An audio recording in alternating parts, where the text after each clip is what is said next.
Syederalun, Ketua Umum Ikatan Advokat Indonesia atau IKADIN, Profesor Dr. Todung Mulya Lubis SH LLM, berkunjung ke kantor Serambi Indonesia pada Sabtu 11 November 2017 pagi. Investasi itu nggak ada ideologinya.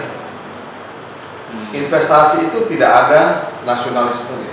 Dalam kunjungan itu, Todung Mulya Lubis didampingi Ketua DPD IKADIN Aceh, Safarudin SH, yang juga Ketua Yayasan Advokasi Rakyat Aceh atau YARA. Kedatangan mereka disambut oleh Sekretaris Redaksi Harian Serambi Indonesia, Bukhari M. Ali, dan Manajer Multimedia Serambi Group Zainal Arifin M. Nur.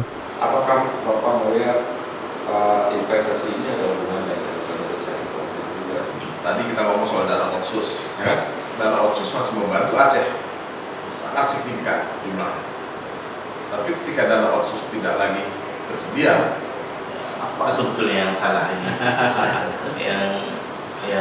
yang jadi perayaan besar, terutama kan tidak tumbuhnya investasi seperti yang tadi. Hanya kalau di Aceh, kalau kami hitung-hitung itu hanya hotel beberapa biji, kemudian kuliner sedikit, dol semir apa ya, cuci mobil ya. Itu aja. Tapi berapa tenaga? Tapi yang sektor yang betul-betul industri besar yang ada sekarang malah di Laung itu diganggu gitu. Tidak jadi yang sebetulnya menyerap 5.000 tenaga kerja dengan investasi yang 5 triliun kalau saya tidak salah dari PT Semen Indonesia terganggu jadinya. Nah, ada konflik yang sebetulnya apa sebenarnya yang salah? ketika dia sudah menjadi bagian dari sistem kekuasaan, ya perilaku politiknya sama juga. Jadi perilaku politiknya juga cari proyek, ya kan? Bancakan, ya kan?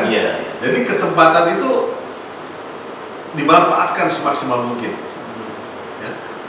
Nah, budaya politik seperti itu juga menurut hemat saya kita temukan di Aceh.